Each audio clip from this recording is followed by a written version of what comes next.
Buenos días a todos los discípulos misionarios de la Arquidiócesis de Santa Fe, a las parroquias que nos acompañan semana tras semana con estos temas de reflexión y un poco de meditación que nos ayudan obviamente a enriquecer nuestra fe y a aumentar nuestra espiritualidad, ¿ok? El tema que les voy a hablar hoy es un tema un poco conflictivo, tal vez un tema que muchas veces ya nos hemos preguntado nosotros mismos o alguien nos ha dicho, y es sobre si Dios castiga. Y si nosotros comenzamos a pensar en ese sentido de Dios castigo, como que nosotros culturalmente también ya lo traemos desde chiquitos, cuando nuestros papás o nuestros abuelos o alguien adulto nos decían, sabes que no hagas esto porque Dios te va a castigar, y no hagas esto porque Dios te va a castigar. Y justamente en ese sentido de traer en nuestra memoria, traer tal vez en nuestras tradiciones, en muchas de las cosas que cargamos desde niños, comenzamos a creer en un Dios que realmente castiga. Y es ahí donde vamos a iniciar justamente nuestro tema del día de hoy. Porque también en la palabra de Dios, en la Sagrada Escritura, si nos vamos al Antiguo Testamento, pues ahí tenemos varios pasajes donde se nos dice pues que Dios castiga. Pero hay que entender el contexto para el cual fue escrito, entender realmente lo que está por detrás de lo que está escrito.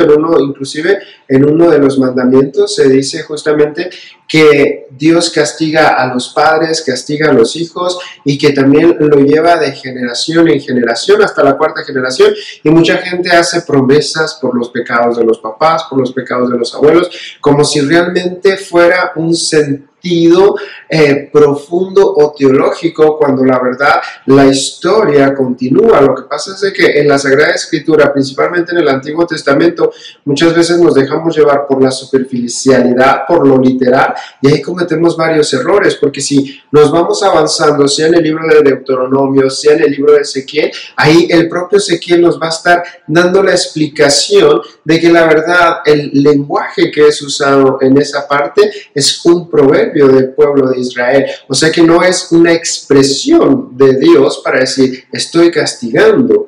Entonces hay que entender justamente ese contexto para poder aplicarlo de una forma más correcta.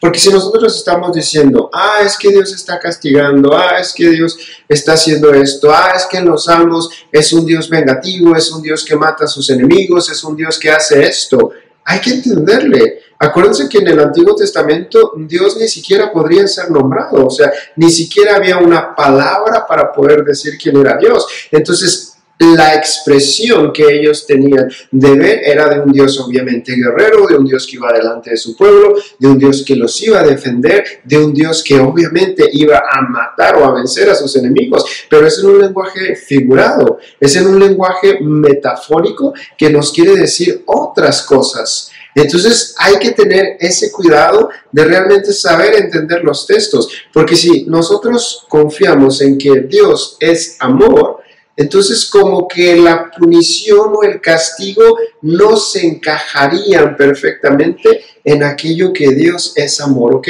Y hay una gente, o hay varios tipos de personas que usan algunas frases y las agarran en el sentido literal y luego las quieren interpretar en el sentido literal sin comenzar a cuestionar en el contexto que está por detrás. El texto es esa frase, pero hay un contexto, hay un lugar en el que se escribió, para un pueblo al cual fue escrito, una forma de hablar, una forma de expresarse. Entonces todo eso no lo podemos dejar irse de lado, hay que tomar mucha atención. Es como por ejemplo cuando hablamos del libro del Apocalipsis o del libro de Revelación, es muy parecido. La gente dice, es que es un libro que habla del fin del mundo, que es un libro que habla de terror, que habla de persecuciones, que habla de amenazas, que habla de tantas cosas negativas, que habla de destrucciones, etc. Pero nunca nos ponemos a analizar.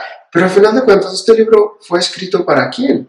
Y lo que está por detrás de este libro, pues es obviamente un pueblo que está amenazado, un pueblo que está esclavizado por lo que es el Imperio Romano. Entonces, si el libro está obviamente escrito para decir, es este imperio que nos está esclavizando, es este imperio que nos está haciendo mal, es este imperio que es esto y que es aquello y que es aquello. Cuando comienzas a leerlo y cuando ves en ese sentido de que comienza a decir la destrucción del imperio, o van a caer estos o van a caer aquellos, tú ya lo ves en el sentido de decir, entonces se está refiriendo al Imperio Romano, no se está refiriendo al fin del mundo.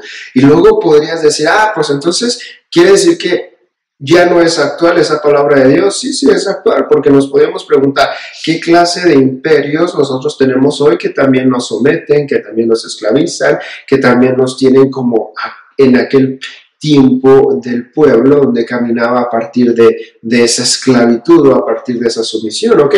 Entonces hay que tener esa intención de escarbarle más, de buscarle más, de ir al fondo de las situaciones y no caer en varios errores, porque hay mucha gente y con grande tristeza, sea algunos que anuncian la palabra de Dios, a algunas personas que usan la palabra de Dios también para interpretarla a su conveniencia, y la palabra de Dios no puede ser interpretada a su conveniencia. La palabra de Dios hay una forma de interpretarla, hay una exegesis, hay una hermenéutica que realmente nos hace entender aquello que Dios quiere nos enseñar, aquello que Dios nos quiere mostrar.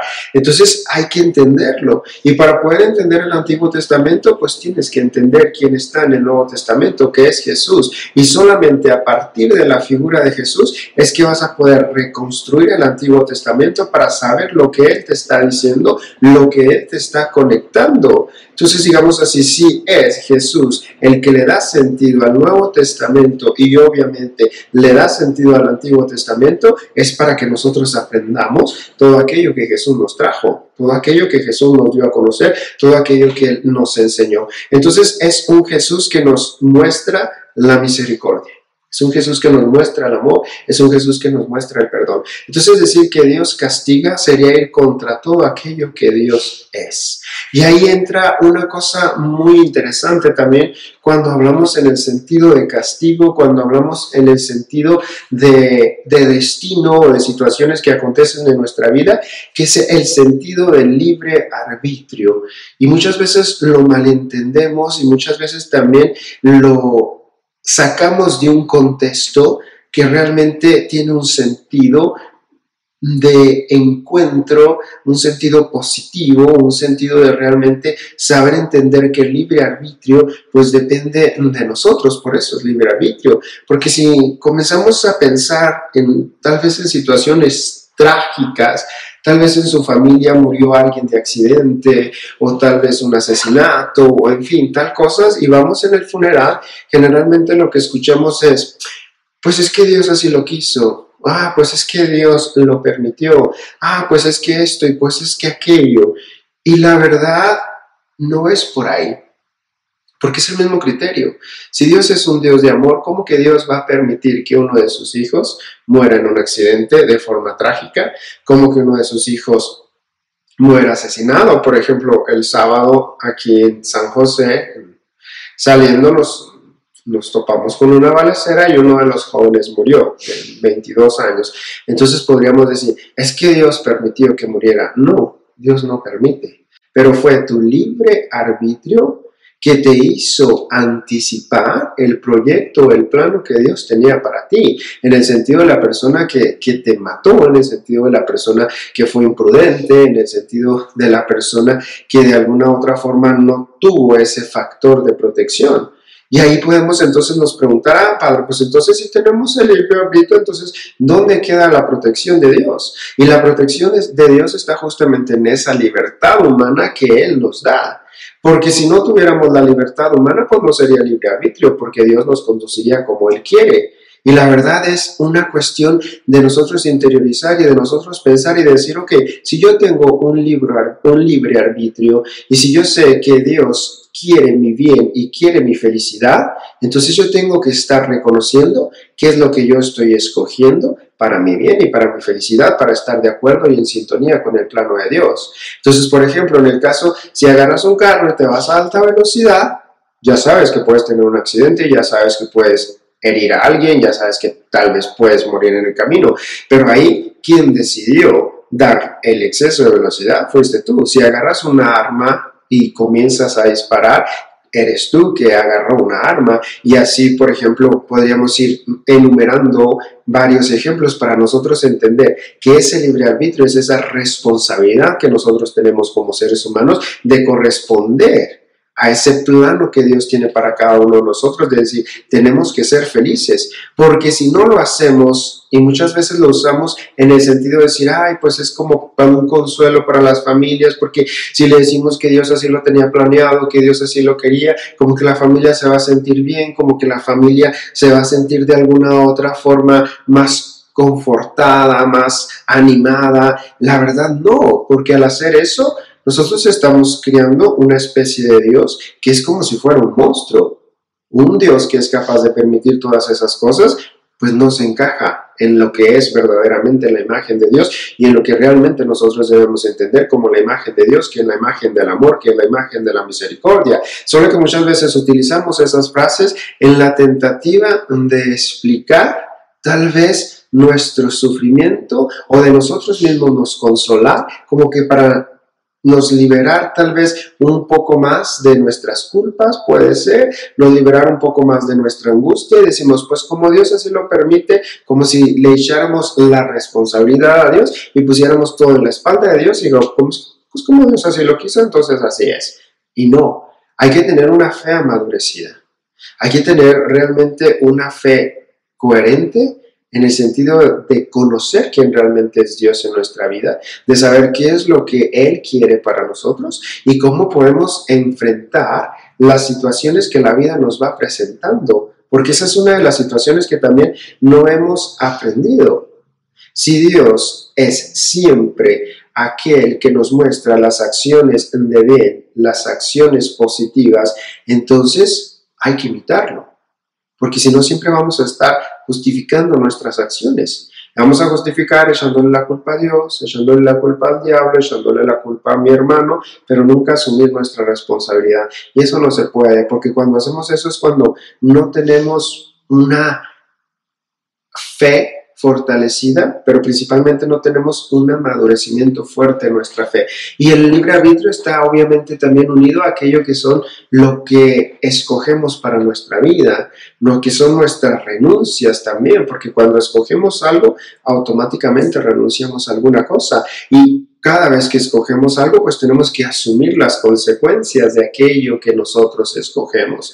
Y esto es interesante porque muchas veces las personas vienen a dirección espiritual o vienen a confesarse y dicen, Padre, es que en mi vida, en mi pasado, yo hice tantas cosas negativas, yo hice esto, yo hice aquello, y cargan como que tantas culpas que las impiden o los impiden de ser totalmente libre. ¿Por qué? Porque es tanta la culpa, pero en el sentido de decir, si Dios es misericordia, si Dios me perdona, si yo necesito un encuentro íntimo con Dios, entonces yo sé que eso que hice en mi pasado puede ser transformado. Existe la conversión, existe la cuestión sacramental, existe la intimidad con Dios. Y cuando realmente comienzas a tener esa intimidad con Dios, te vas liberando de tus culpas, te vas liberando de todas aquellas situaciones que tal vez son graves y que también las cometiste o que tal vez las hiciste, pero que le das ese sentido diferente, que le das ese sentido de decir, ok, tal vez yo hice esto, pero hoy yo tengo la oportunidad de ser diferente, hoy yo tengo la oportunidad de ser mejor y hoy yo quiero caminar con el Señor.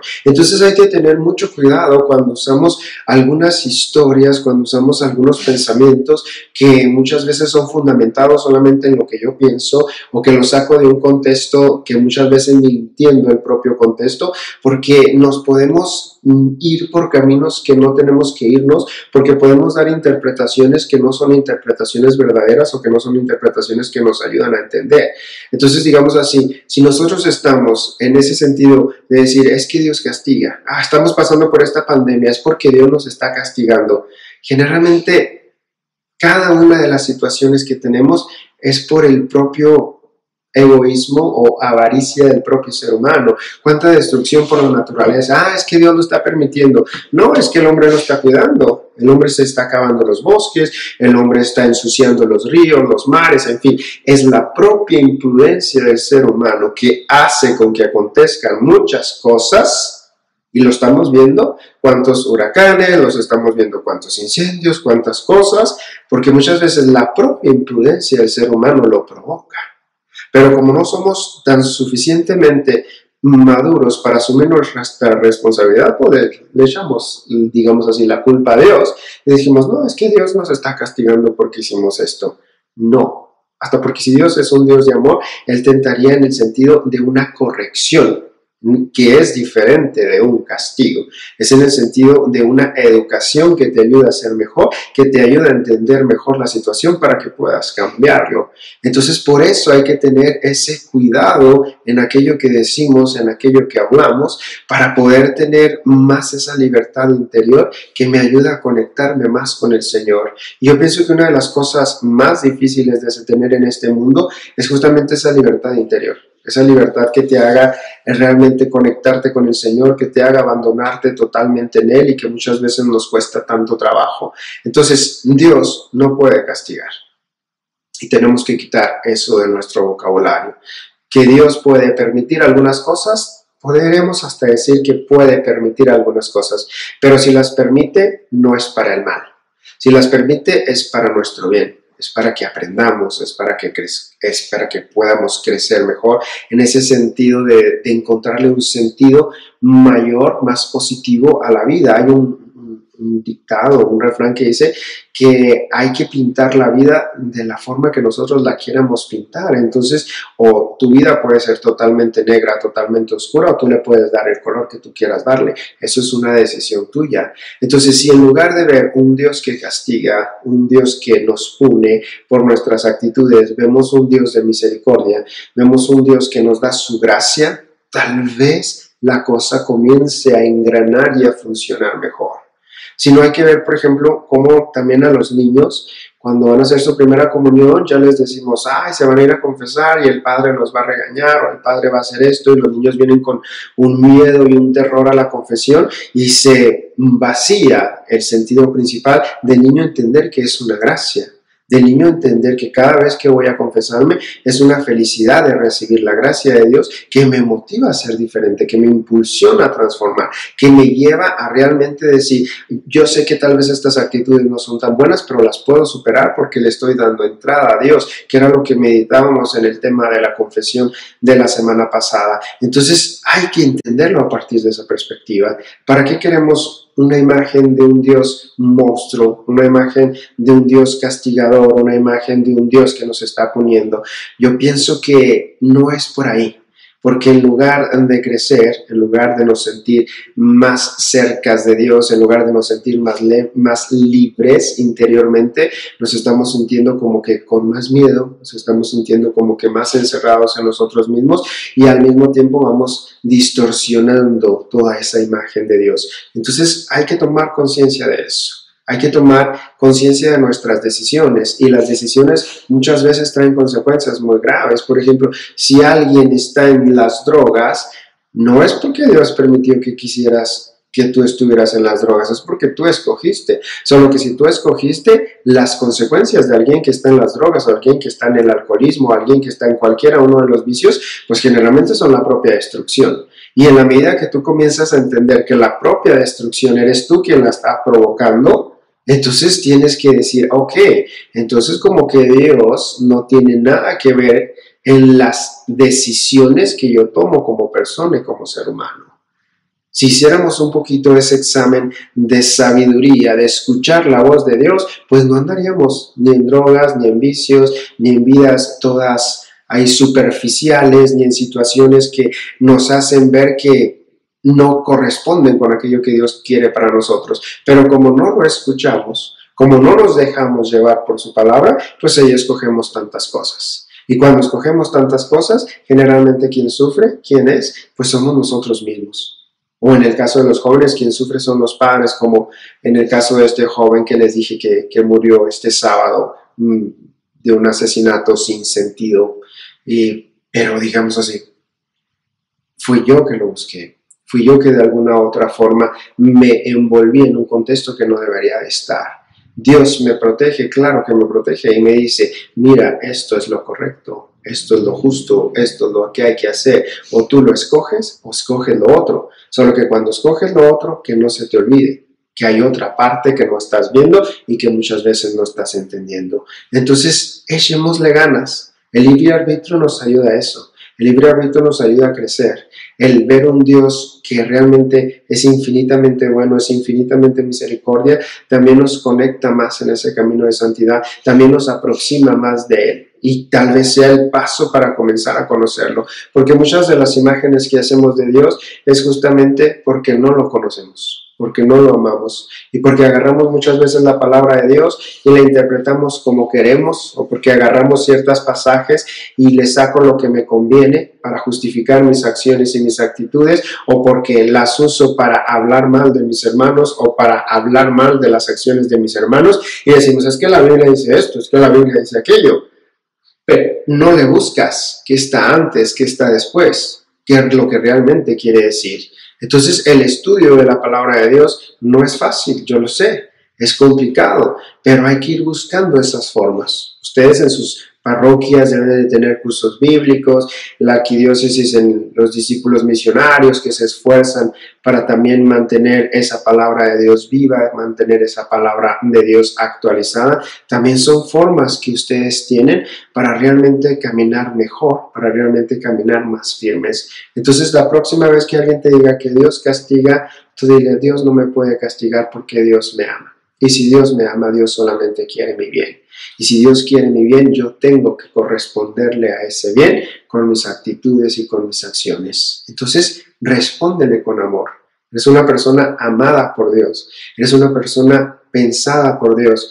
Dios tiene un proyecto para cada uno de nosotros y ese proyecto es que seamos felices. Entonces preguntémonos qué estamos haciendo para ser felices. Si lo que estamos escogiendo realmente me realiza. Si lo que estamos decidiendo realmente me conecta con el Señor y realmente es el proceso de me ayudar a entender más ese Dios. Porque si no, siempre vamos a andar en caminos que no son los caminos de Dios. Siempre estaremos escogiendo cosas que no vienen también de la palabra de Dios. Entonces, pidamos la fuerza del Espíritu Santo, pidamos el don de la sabiduría para nosotros siempre saber realmente conducir nuestra vida conforme al plano de Dios. Pero principalmente pidamos la sabiduría para poder entender esa palabra de Dios, donde yo voy a conocer a ese Señor, donde yo voy a realmente enamorarme, donde realmente voy a hacer esa experiencia viva para poder realmente encaminarme en dirección a su amor, ¿ok?